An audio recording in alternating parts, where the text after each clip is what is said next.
Hello नमस्कार। आज हम बात करेंगे निफ्टी इंडेक्स का। निफ्टी में हो क्या रहा है और आगे क्या मूवमेंट हो सकता है।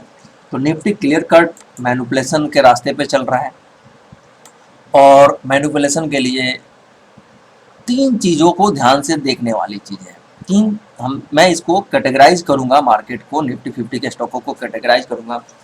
एक सेक्टर जो थोड़ा सा रुकता है और दौड़ने लगता है, वो सेक्टर है मेटल।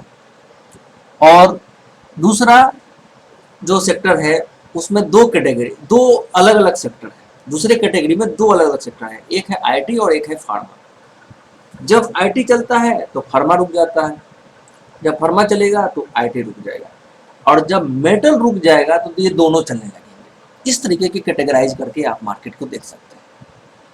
इससे हो क्या रहा है, एक पार्टिकुलर सेक्टर को जोर से दौड़ा दिया जाए और सेकंड कैटेगरी का जो स्टॉक है उसको थोड़ा सा सपोर्ट कर दिया जाए तो मार्केट बूम करता है, जोर से फटता है, जोर से चलता है।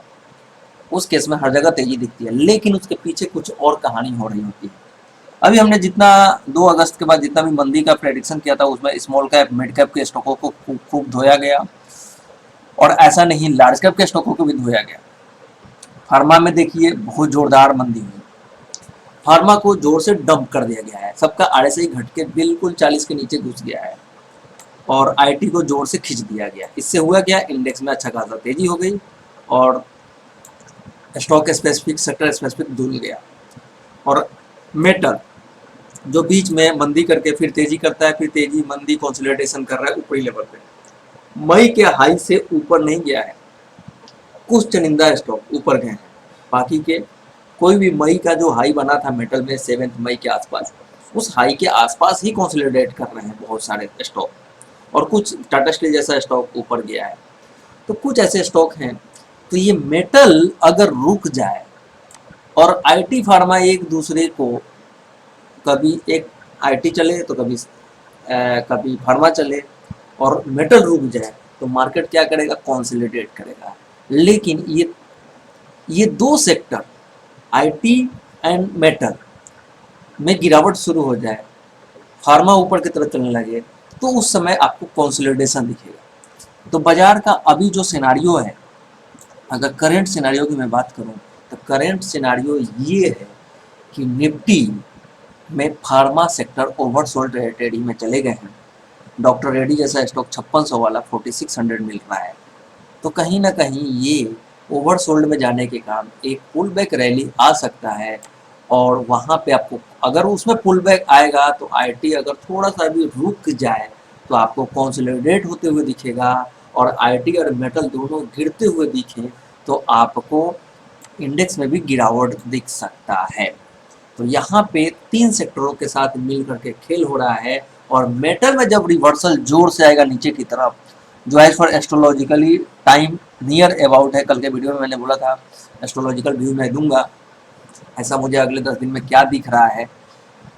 लेकिन यहाँ पे स्मॉल कैप मिड कैप जो स्टॉक आगे चलने वाले हैं उनमें कुछ अलग कहानी है, और लार्ज कैप की अलग कहानी है। उसके लिए मैं अलग से स्पेशल मेंबर जोन में वीडियो बनाऊंगा। मैं पहले भी मैंने डिस्कशन किया है मेंबर जोन के लिए, कि जो स्टॉक चलने वाले हैं उनका बॉटम हम अगस्त में बनते हुए देखेंगे। पहले भी बोला हुआ है, अगस्त में बॉटम जो बन रहे हैं वो आगे चलने वाले स्टॉक हैं, और जो अगस्त में टॉप आउट कर रहे हैं वो आगे नहीं चलने वाले स्टॉक हैं। इस तरीके से कैटेगरी करके देख सकते हैं।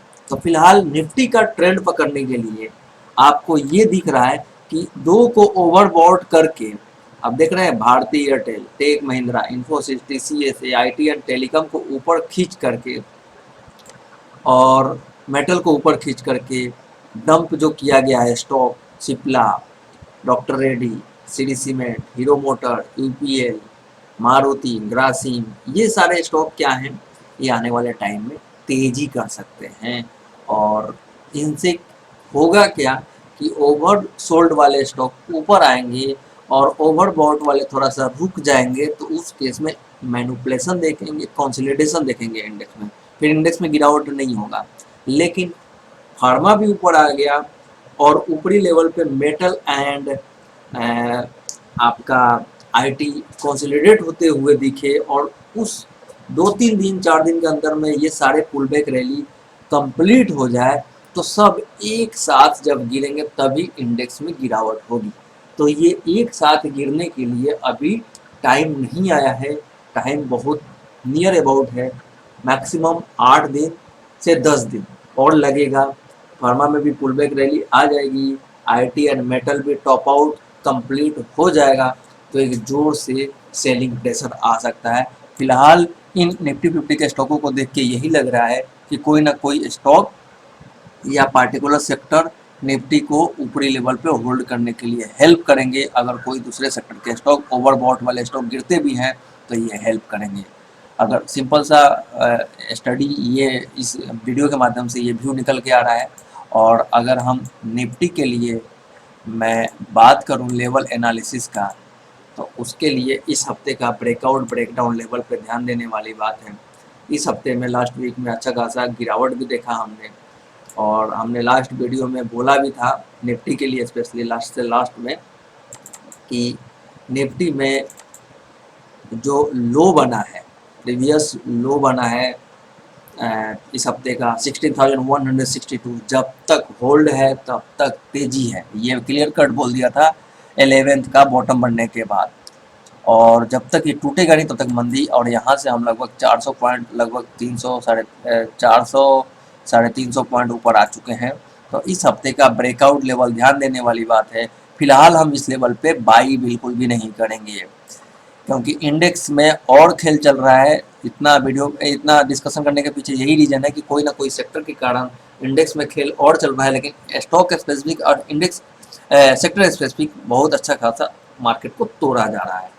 तो ओवरऑल इंडेक्स का ब्रेकआउट लेवल, निफ्टी का ब्रेकआउट लेवल 16,656 का है और ब्रेकडाउन लेवल 16,400 का है। 16,400 के नीचे सस्टेन कर जाता है तो फिर इस हफ्ते का लो, जो प्रीवियस वीक का लो 11 अगस्त का बना है, वो टूटने के पूरे पूरे आसार हो सकते हैं, या वहाँ पे एक सपोर्ट लेने की कोशिश कर सकते हैं। फ्राइडे के लिए, सॉरी मंडे के लिए जो ब्रेकडाउन लेवल है 16,460 के नीचे ट्रेड करने लगता है, तो नीचे जो सपोर्ट होगा 16,360 के आसपास, और रेजिस्टेंस जो फेस करेगा 16,570, और फाइनल रेजिस्टेंस 16,680, और 660 के ऊपर जब तक क्लोज नहीं होता है तब तक ये हफ्ता तेजी के नाम पे नहीं जाएगा। और 16,400 के नीचे की क्लोजिंग हो जाती है मंडे ट्यूजडे तक, तो हम अच्छा खासा 16,200 तक के लेवल को छू सकते हैं। और उसके लिए सेक्टर के स्टॉकों को लाइक आईटी एंड मेटल पे ध्यान देने वाली बात है कि किस तरीके का मूवमेंट होता है। मेटल कहीं ना कहीं यहाँ पे शॉर्ट टर्म टॉप बनते हुए दिख रहा है मुझे, तो अवॉइड करना चाहिए मेटल के स्टॉकों को। स्टॉक स्पेसिफिक व्यू जानने के लिए मेंबर जोन से जुड़िए। और इसी के साथ इस वीडियो को वाइंड अप करेंगे। डिस्क्लेमर याद रखिए, ये लर्निंग वीडियो है और एजुकेशनल लर्निंग वीडियो है, और प्रॉफिट लॉस का कोई भी रिस्पॉन्सिबिलिटी इस चैनल का और हमारा नहीं है। Thanks for watching this video.